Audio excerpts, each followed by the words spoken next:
आज इस वीडियो में हम लोग डिस्कशन करेंगे लास्ट मिनट टिप्स के बारे में कि अगर आप examination since it is after 1 month तो आपको क्या चीज़ें इंपॉर्टेंट हो जाती हैं। अगर आप गेट टीएफ की बात करते हो तो आप देखो, सबसे पहले जो इंपॉर्टेंट सेक्शंस आ जाते हैं वो 13 to 15 मार्क्स का आपका मैथ्स का कंपोनेंट जो रह जाता है, और प्लस आपका जो जीए का कंपोनेंट रहता है।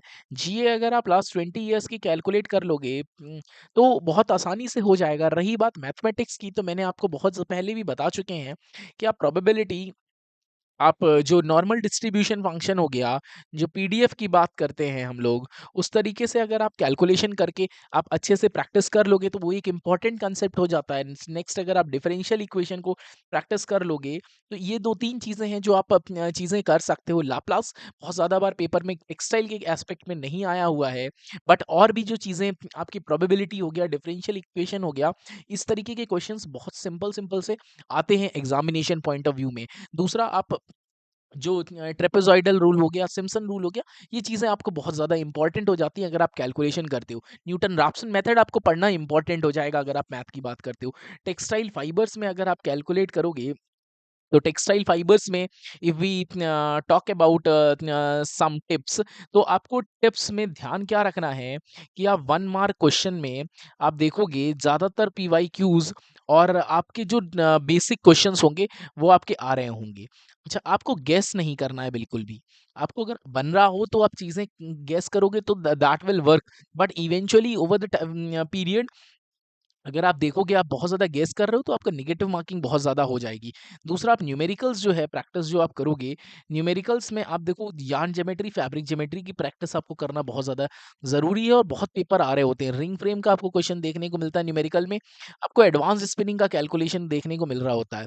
अगर टिप्स की बात करें तो टिप्स में ये है कि आप अपना जो आपके न्यूमेरिकल्स में पीवाईक्यूज आए हुए हैं, बहुत सारे आप लगा के देखोगे, बहुत आसान हो रहे होते हैं। 1 मार्क के जो न्यूमेरिकल आते हैं वो डायरेक्ट फॉर्मूला बेस्ड आ रहे होते हैं, फॉर्मूला बेस्ड। तो वो आप बहुत आसानी से कर सकते हो if you have practised a lot from these aspect. और उसके बाद आपके लिए एनक्यूट पढ़ना थोड़ा सा इंपॉर्टेंट हो जाएगा। जो आपके फॉल्ट्स के क्वेश्चन हो रहे होते हैं वो फॉल्ट्स के क्वेश्चन भी बहुत ज़्यादा पेपर में देखने को मिल रहे होते हैं। लास्ट मिनट टिप आपके लिए ये है कि don't read new topics now. आप बहुत ज़्यादा नया पढ़ने की कोशिश मत कीजिए, और प्रैक्टिस कीजिए। आपको जो टेस्ट पेपर्स हैं, practice and re practice and रीसॉल्व, जो आपने कर रखा है उसी को दोबारा प्रैक्टिस कीजिए। उसके बाद ही बार बार वही चीजें करने से ही काम होगा। इट इज नॉट नथिंग कि आप रोज नया इनोवेशन कीजिएगा। दूसरा, आपकी जो एक्यूरेसी परसेंटेज होना चाहिए, आपके जो मॉक टेस्ट आप देख रहे हो उसमें आपका एक्यूरेसी परसेंटेज मोर देन 80% होना चाहिए। That is very much essential. आपका 80% से ज़्यादा एक्यूरेसी होगी देन वो चीज़ें हैं, आप गेस मत करिए। दूसरा ये है, आप पीवाईक्यू सबसे ज़्यादा लगाइए, और एनपीटीईएल के सोर्सेज भी बहुत ज़्यादा ज़रूरी हो जाएँगे अगर आप देखोगे। If you need any kind of guidance from us, we are there to help, and for a 2 day offer 31st and 1st January, कि अगर आप लास्ट मंथ में अगर आप कर रहे होगे for very new students, we have launched a new series kind of 10 hours course plus आपको जो है उसमें 6 मॉक पेपर्स मिल रहे होंगे।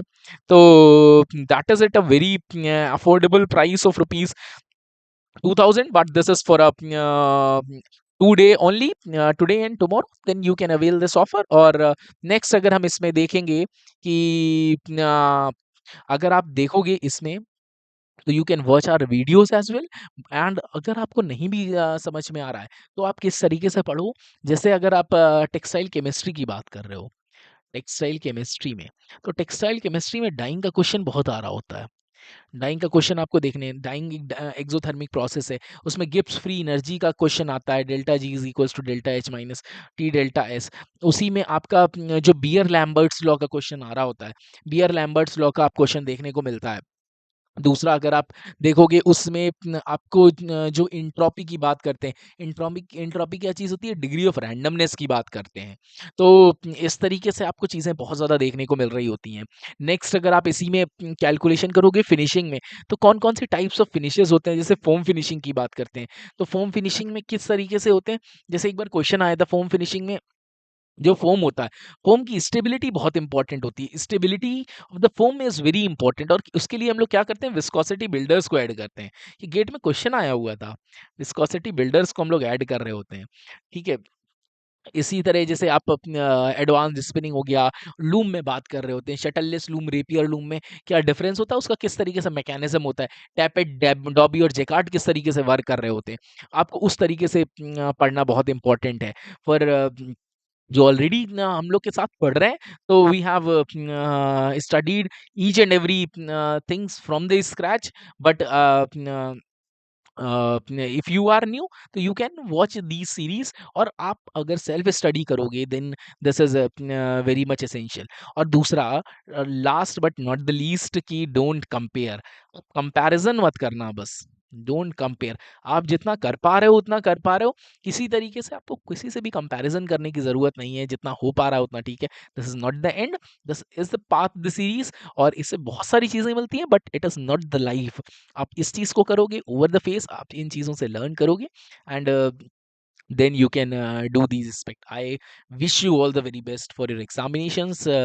In case you need any guidance, I'm putting my email and you can watch from the website below. And thank you so much. All the best. Keep learning, keep growing. Thank you.